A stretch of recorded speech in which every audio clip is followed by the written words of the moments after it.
አሁን ብዙ ጊዜ የምትታገለውን አካል መንግስትም ይሁን ሌላ ወራሪያማ አካል ቢሆን ባይዘው በነጻነት ትግል ጊዜ የሚደረገው ነጻ መውጣት ፈልጋለሁ ነው አይደለ? የአማራ ኮንቴክስት ደግሞ ከዚህ ይለያል። በኢትዮጵያ ማዕቀፍ ውስጥ ጥያቄዎች አሉን ነው። እነዚህ ጥያቄዎች ደግሞ በሰላማዊ መንገድ በፖለቲካ ውይይት እየተፈቱ ካልሆነ አማራጩ ይሄ ነው ማለት ነው የሚል አንዳንድ ተንኳሽ ንግግሮች ምናምን ስለነበሩ በመንግስት ባለስልጣናትም ጭምር እነሱም በውሉ ያለማንሰላሰል እንትኖች ናቸውና የመጀመሪያው 6 ወር 1 አመት አካባቢ እንዳልኩ የትግል ቅርጽ የሚመስል ጥያቄ ያለው የሚመስል ለህዝብ የመቆርቆር የሚመስል እንትኖች ነበሩ። ያው ወደ ትግሉ ውስጥ የተለያዩ ፍላጎቶች ናቸው ግራ መንገዱን የገቡት። ይሄኛው የህዝብ ወገንተኝነት አለኝ የሚለው ኃይል እኛን ጨምሮ የመጀመሪያው የትግሉ እንትኖች ላይ ዶሚናንት ነበር። ከዚያ በኋላ የተፈጠሩት 2 እንትኖች ናቸው ቅድም ያልኩ። አንደኛው ሪሊ እነዚያ የወጣንባቸው ጥያቄዎች አንዳንዶቹ ጊዜ የሚሰጣቸው ናቸው፣ ሪሊ ችግር አልነበሩም ነው። ሌላኛው ደግሞ መንግስት ይሄን አጥፍቷል ወይም ሊያጠፋ ነው ብለን ያዝናቸው ጥያቄዎች በላይ እኛ ጋር ያለው ታጣቂው ኃይል ማጥፋት ጀመረ። ሪሊ ለአማራ ህዝብ መቆርቆር ነው ወይ አይደለም፣ በኋላ እየገመገም ነው የመጣ ነው።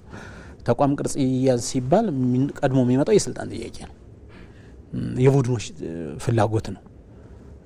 አንዳንዶቹ ይሄ ወደ ትግሉ የመጡበት መንገድም በተለይ ከስልጣን ፍላጎት ጋር የተያያዘና በተለያየ መንገድ ያልተገኘውን የስልጣን ጥም በዚህ በአማራ ህዝብ ኢንተረስት ማሳካት፣ ሌሎቹ የእምነት ተቋማትንም ሃይማኖትንም ጭምር እንደ ሽፋን የመጠቀም ግን ውስጡ ጸረ ሃይማኖት ይዘት ያለው የአማራን እሴት የኢትዮጵያን እሴት ሚንድ እዚያ ውስጥ ያለ ክፋት፣ መጠፋፋት አብዛኛው የሚከናወነው ነገር በፍጹም ጠላት እንኳን እንደው ከሀገር ውጭ ያለ ጠላት እንኳን ኢትዮጵያ እንደ ሀገር አማራ እንደ ህዝብ የሚጠላ ጠላት እንኳን ቢያስተዳድረው በዚያ ቀጠና ቢንቀሳቀስ ሊያደርስ የማይችለው ውድመት በህዝባችን ላይ እየተከናወነ መጣ። ኢብን ጥያቄያችሁ ምንድነው ማለት አትችልም። ይሄ የፖለቲካ እንትን እንዲኖረው የፖለቲካ ክንፍ እንዲኖረው የተቆጠሩ የፖለቲካ ጥያቄዎች ኖረው ለዓለም አቀፍ ማህበረሰቡም ራሱ ለመንግስትም ጭምር ጥያቄዎቻችን እነዚህ ናቸው፣ እነዚህን ተመልሳለሁ ሆይ ብለህ ለድርድርም ለሌላውም ነገር ለማቅረብ ስትሞክር እዚያ ጋር ያለው ኢንተረስት ዝም ብለህ የጎበዝ አለቃ ሆነ በ10 በ15 ሰው ታጅበህ ስትንጎባለል መኖርና በህዝቡ ላይ እንትን መሆን ነው። የራሱ የወጣበት ህዝብ ላይ ትክሻን ማሳየት፣ ትክሻ መለካከት፣ እርስ በርስ መጠፋፋት፣ በጣም ሰፋፊ እጅግ ቀፋፊ የሆኑ ወንጀሎች ድርጊቶች የሚፈጸሙበት ሆነ። ይሄ የዓለም አቀፍ አንዳንድ ትሬንዶችንም ስታይ በጣም ረጅም ጊዜ የትጥቅ ትግል ሲቆይ የሚመጡ ባህሪዎች ናቸው። ግን በዚህ በአማራው እንትን ረጅም ጊዜ ሳይቆይ ነው እነዚህ ባህሪያት የተከሰቱት። እሱ የሚያሳይህ ገና ወደ ትግሉ ሲመጡ ለትግል እንዳልወጡ ነው። ዘመነ ካሴ እንደሚታወቀው እሁድ ቀን ነው ተፈቶ ከማረሚያ ቤት ተፈቶ እንግዲህ በወቅቱ የነበረው የክልሉ ሊደርሺፕ የሚወስድ ነው ኃላፊነቱን ወደ ትግል እንዲገባ የተደረገው ማለት ነው። አብዛኞቹ እንደዚህ ናቸው። ከማረሚያ ቤት ከተለያየ ወንጀል ይሄ ሰው ገድለው በጫካ የነበሩ ምናምን በደረቅ ወንጀል የሚፈለጉ የነበሩ ሰዎች ስለነበሩ ለውይይት ኢቭን እዚያ ውስጣዊ ውይይት የውስጣዊ ዲሞክራሲ ለመለማመድ እንኳን ነገሩ ምቹ አልነበረም ማለት ነው። ካለ የምትሰነበተው በእግዚአብሔር ቸርነት ከዚያ በታች ባለ ጡንቻ ነው እዚያ ውስጥ እንጂ ማንም የሐሳብ ልዕልና ያለው ሰው ማንም ቀና የሚያስብ ሰው የተወሰነ ደግሞ እውቀት አለኝ ንባብ አለኝ ብሎ ሊያስረዳ ሊመክር አቅጣጫን ያዝ ብሎ የሚከራከር ከሆነ እንዲሞት ነው የሚደረገው ማለት ነው በየትኛውም መንገድ። በዚህ መንገድ በተለይ ይሄ ለህዝብ ነው እውነት ለህዝብ መስሏቸው ይሄ የኛን ጊዜ ትንሽ እንኳን ቆይተው ሳይሆት መጀመሪያ አካባቢ ብዙ እንትኖች አርበኞች እንዲያልቁ ሆኗል ማለት ነው። ያ የተደረገው በራሱ በውስጥ የመጠላለፍ የመቀኝነት እና በጣም ባስቀያሚ ሴራ ሁሉ እውነት ለመናገር አፍተር ኦል ምንድነው የሚደረገው? ለአማራ ህዝብ ያመጣንለት ያለው ጥቅም ምንድነው? ታጋዩ እርስ በርሱ የሚተያይበት መንገድ ምንድነው የሚለው ነገር መገምገም ነበረብን። ከአማራ ፋኖ ህዝባዊ ድርጅት ምስረታ ጊዜ በኋላ እነዚህ አሁን ያልኩ ገሀድ እንትኖች ግልጥ ብለው የወጡበት ነው። ከዚያ በፊት ያው በየክፍለ ሀገሩ አለ የፋኖ አደረጃጀት አንድ አማራዊ ተቋም ይፈጠር በሚል ሽፋን ብዙ አልታወቁም ነበር። የአማራ ፋኖ ህዝባዊ ድርጅት ከተመሰረተ ጊዜ ጀምሮ ግን ቅዱስ ቀውስ ተብሎ በአማራ ፋኖ ህዝባዊ ድርጅት አመራሮች ከእስክንድር ነጋ ጀምሮ እስከ ታችኛው አመራር በሁላችንም ላይ የግድያ ዝርዝር እንትን የወጣው ማለት ነው። ይሄን ያደርገው ማን ነው? ከዚያ ድርጅት አፈንግጦ የወጣው የነዘመነ ግሩፕ በኋላ ፋባ ብሎ የተደራጀው ማለት ነው።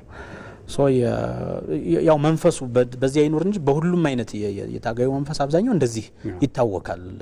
በማይገባ ይሄ ቀበሌ ጥቅማ ጥቅም ቀረጥ ኬላ በመጣል አካባቢ ላይ ከማህበረሰቡ እንትን በመሰብሰብ ይሄ ቆሎ ነገር ጥራጥሬ ሳንቲም እንትን በማድረግ የኔ ቀጠና ነው የሚል እንትን ይላልና እኛ አሁን ከኢትዮጵያዊነት ወርደን እንደ አማራ ተደራጀን ኢትዮጵያዊ የብልጽግና መንግስትን ገጠምናል። ያም ሄዶ ቀበሌ ላይ ሁሉ አይቆም እንትንና ምንድነው ማደርገው እዚህ ውስጥ የሚል አንድ ጤነኛ የሚያስብ ሰው እንትን ይጠይቃል። ራሱ አይደለም የአማራን ጥቅም ለማሳካት ትናንት ታውቀው ከነበረው ወንድምህ ጋር እንድትጋደል የሚጋብዝ ፕላትፎርም ነው ኦልሬዲ እዚያ ጋር የተዘረጋው ማለት ነው። የአማራ ፋኖ ህዝባዊ ድርጅት የኢጋድና የአፍሪካ ህብረት ሌሎችም የቀጠናዊና ዓለም አቀፍ ተቋማት ባሉበት ነገሩን ወደ ድርድር እና በሰላም መቋጨት በማህበረሰቡ ላይ እየደረሰ ያለውን ይሄ ሰብአዊ ውድመትም የቆስም ሌሎች ነገሮችን ግንዛቤ ውስጥ በማስገባት እንደዚህ አይነት ሂደት ተጀመረ። በአፋድ በኩል ሲጀመር የነበረው ኢንተረስት ምንድነው? ከአፋድ ውጭ ያሉትንም እነዚህ አካላት አነጋግረው ቢያንስ እዚያ ላይ አንድ ተቋም መሆን ባይቻል እንኳን ከመንግስት ጋር ለመስማማት ወደ አንድ እንዲመጡ ከፍተኛ ጥረት ተደርጓል። በዚህ አሁን ከኛ ጋር ያልመጡ በተለያየ መንገድ ተቆርጠው የቀሩ አካላትም ጭምር ግለሰቦችም ብዙ ደክመውበታል። ይሄ ድርድር እውን እንዲሆን ማለት ነው።